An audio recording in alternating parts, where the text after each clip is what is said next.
everyone. So I've already done a houseplant tour of what I consider to be my main section where I keep all of my plants. I will post that down below. Today, I'm going to give you a tour of my pink houseplant room. So this room is basically the other room where I have my houseplants. And if you can't tell, my favorite color is pink. I've obviously needed to dress for the occasion as well. But when we redid these two rooms, the one in the original houseplant tour and this one this summer, I knew that I wanted this room to be pink. So this is my office space. I love the color pink. This is the first time we've owned a home, so I never painted walls before, and I knew that I wanted this to be, I don't know, just full of my favorite things and my favorite colors. Now, because I'm a person that likes to go overboard with a theme, and I love monochromatic schemes in general, I decided that I might as well, in my pink room, put all of my pink plants. Now, I don't have enough pink plants to where the room felt full enough. So if I have any plants in here that aren't pink, I did try to put them into pink pots. So it's just basically the color pink almost everywhere. Now, I do want to say, I tend to ignore my houseplants during the garden season. And then I also am not the best at just keeping up on houseplant tasks really in general. I know I need to do a lot over this winter. So some of my plants aren't looking as great as they could be, but along with just showing you the plants that I have, I'm also going to do some tasks that I have needed to do for a little bit now. So we'll tour the plants and then I will show you some of the maintenance tasks that I'm going to go through. But this is definitely my favorite room. I think, you know what, I was gonna say I remember the paint colors, but I don't. I will link down below the paint colors that we used because I do feel like it's a good mix of a pink, but like doesn't feel like a little girl's bedroom. Although if I was still a little girl, I would love to have this color on my walls, but it was kind of a more like adult pink is what we were going for. So let me take you around and I will show you my plants. So before we redid this room, basically the walls were white. There was barely any furniture, not that there's a lot of furniture now, and there was no shelving. So this shelving I just got installed over the summer. Obviously more shelves mean more places to put plants, so that's been great. I also made sure to get shelves with the bars on them so that I could dry my flowers. So let's head over here first to these two plants, one of which needs some TLC. So these are both ruby rubber trees, or Ficus elastica ruby. They are variegated with pink, kind of a lighter green and a dark green on the leaves. I absolutely love the print on the leaves. It looks like someone like watercolor painted them. In fact, pretty sure I painted myself to look like these plants, so I'll put that in here. But these are some of my favorite. Now, the one on the right is having a much better time than the one on the left. And the one on the right I've had longer, maybe even 2 or 3 years longer than the one on the left.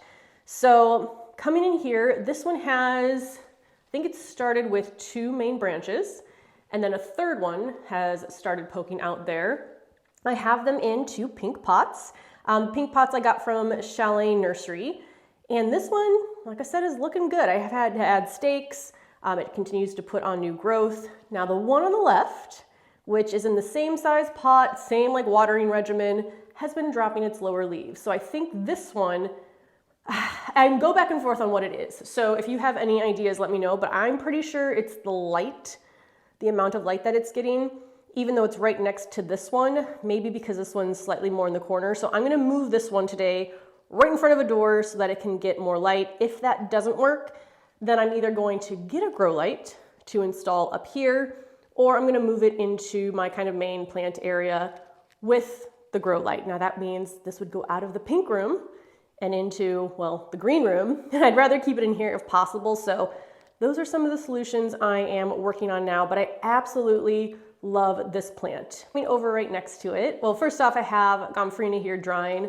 Well, they are definitely dried by now. There are 2 different varieties, I think. I was gonna say 3, but I think it's only 2. So I have here the raspberry cream Gomphrena, which is this lighter colored one right there. And then right next to it, I have the truffula pink Gomphrena. And you can see the growth habits are a little bit different. The one on the left, the raspberry cream, is more kind of like a tight ball or oval, whereas the one on the right, to me, looks like a little tiny firework. So I absolutely love these. I'm gonna leave them here for now. I dried them here because they were pink and went with the theme, but I'm either gonna make a wreath or a garland with them, kind of going into the new year. And then in front of it, I have what I would probably say is my favorite plant, and that's string of hearts. And the reason it's my favorite is because the leaves are heart-shaped, and specifically the variegated one has pink on it. So that's like my combination of all of my favorite things. But here I have two different varieties. So the ones on the end are the variegated string of hearts plants, which means they have a little bit of pink there on the outside. The more light these get, the brighter pink that will be. And I don't have the best light situation for them, but I'm still trying to make it work. And then these two here are just kind of the regular traditional string of hearts. So they are green, and all the smaller ones are propagations. So I'm working right now on thickening those up. Up to this top shelf then, on the left is a Syngonium strawberry plant. So this one does have pink leaves. You're looking at the underside, which is green, but if you look up at the top, the leaves there are pink.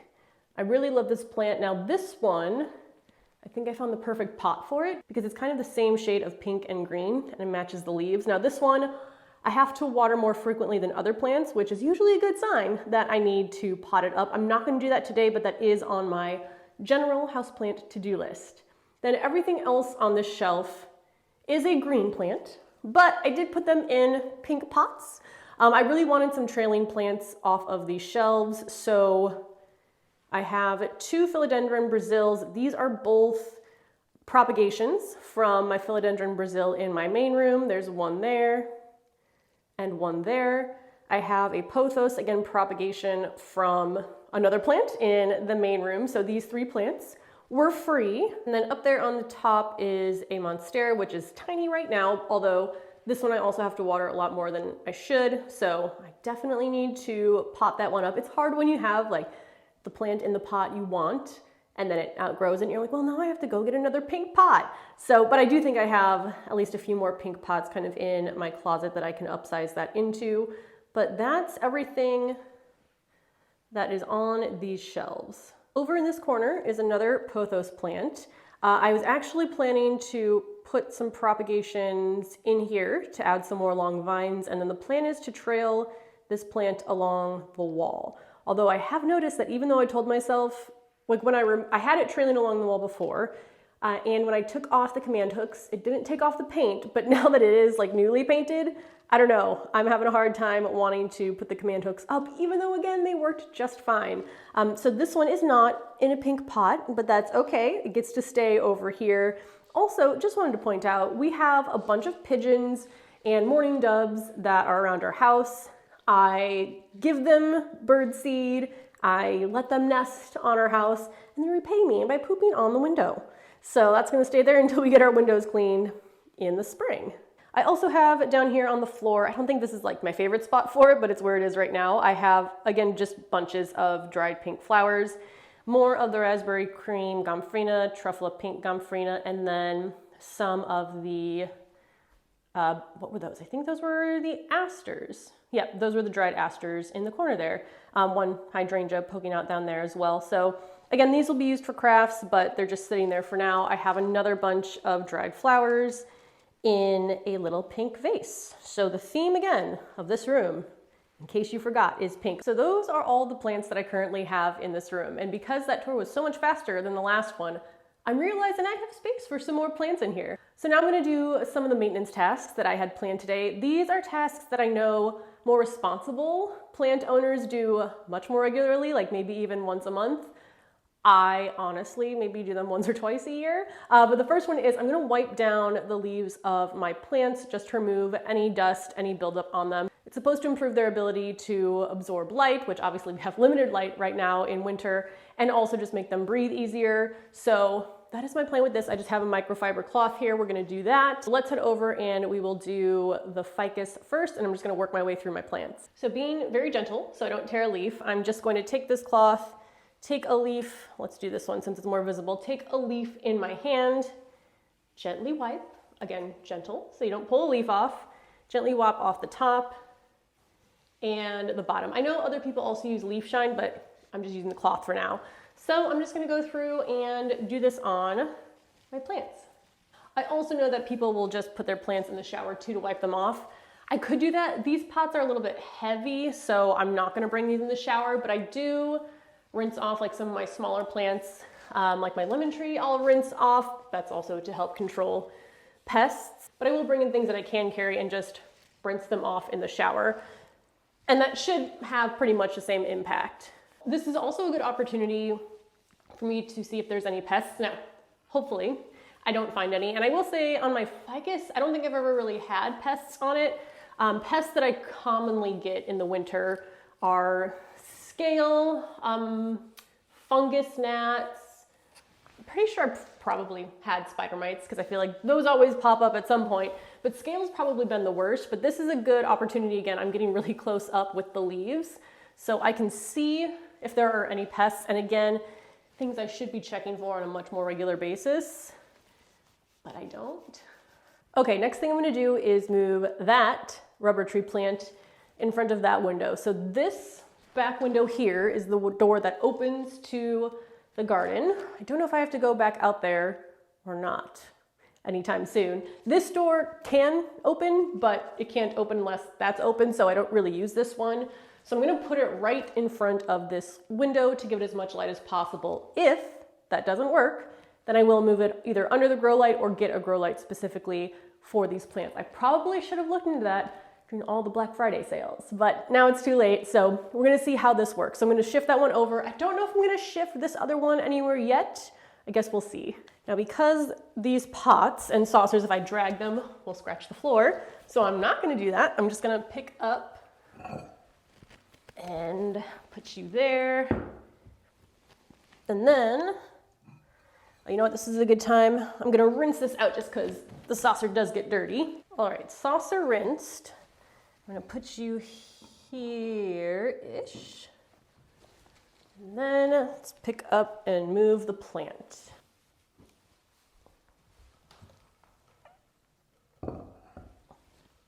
Okay, so this is right up against the window now. I'm also facing the part that was facing the wall against the window. I do try to remember to turn my pots a little bit every time I water.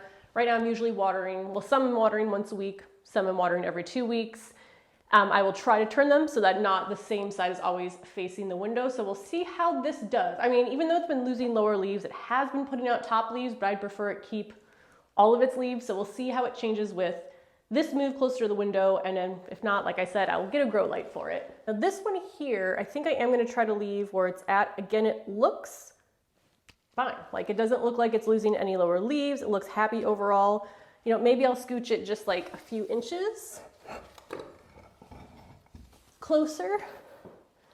And then let's give you a little turn like that. And we'll see how that does. Another task that I'm going to do that, again, I don't do as much as I should, is aerate the soil. And what that means is basically poke holes into the soil. So when you're gardening in containers outside, or when you're growing houseplants inside, the particles in the soil will continue to break down into smaller and smaller pieces, and then that makes the soil more compact, which can decrease the drainage, at least from what I notice in my houseplants. So again, you could do this on a regular basis, maybe like once a month, once every 2 months. When I do it is when I start to notice, actually, let me bring you up to the pot and I'll kind of show you what I start to notice. I'm not gonna water now because I already watered a few days ago and I don't want to overwater my plants, but I'll show you what kind of happens or explain it. So I'll know I need to do this typically when I go to water my plant and the water doesn't seep in at as fast a rate as it normally does, or it kind of seems like it's seeping like into the edge of the pot here where there is maybe a little gap between the soil and the pot. Or sometimes you'll notice a gap between the soil and the pot, but it seems like the water is running over and down rather than absorbing into the soil. So I know people use chopsticks. I'm using this paintbrush and I just gently dig in here. Now people will say, well, aren't you breaking some of the roots? Yes, but that's what worms typically do in soil anyway.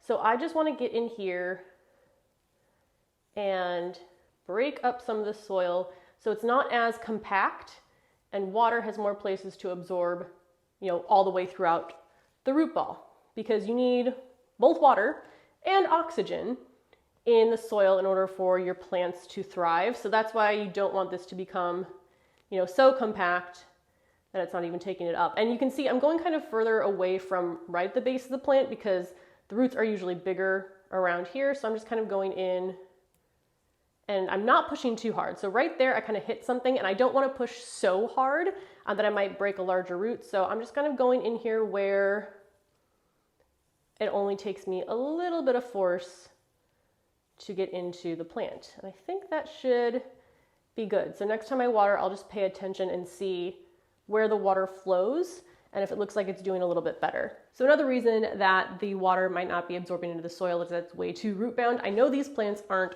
root bound from what I can see and how easy that was to stick that in there. Also, I did pot these up semi-recently in the last few months. But like I said, there are some plants when I realize I have to water much more often, or I can pick up like the nursery pot and see the roots growing out of the bottom. That's a good sign that I probably want to size up. But also, at least for these plants, they do like to be a bit more root bound as well. So keep that in mind. Not all of your plants need to be upsized at the same rate. Some plants do like to stay more root bound in their containers. One last task that I'm going to do involves the plants that I'm propagating, the string of hearts here. So again, watering my plants usually about once a week, every 2 weeks. It depends on the plant, it depends on the pot size, a lot of different factors. But these, because I'm propagating them, I basically wrapped the vine around, put soil on top, and then where the nodes are covered in the soil should sprout more vines. But these I keep moist more often. So about every other day I just come in, and because I buried the vines pretty close to the top, I'm not doing a full water at this point. I'm just spraying like that so that the point where the node on the vine meets the soil, that it's staying pretty damp. That just helps to encourage growth from those nodes. So we'll do the same for these. Again, these really do like higher light, so I might move these closer to the window or potentially get a grow light. I'm not sure, but I'm starting to realize kind of what plants like the natural environment here and which don't. All right, so I think that's everything. Those are the plants in my pink plant room. Some plants are pink, some plants are not, but are in pink pots. And I will definitely keep you updated on how my rubber tree does. How quickly I was able to do this tour makes me realize how many more plants I can fit in here. So if I get any new plants, I will keep you updated on that as well. But I think that's everything. Let me know if you do have any advice on my rubber tree, anything else I should be doing, and I will see you in the next video. Bye. There's one of the potential culprits for whoever pooped on the window. I don't think they can see me, but I actually haven't seen one in a while, so it's good to see you. Please poop somewhere else.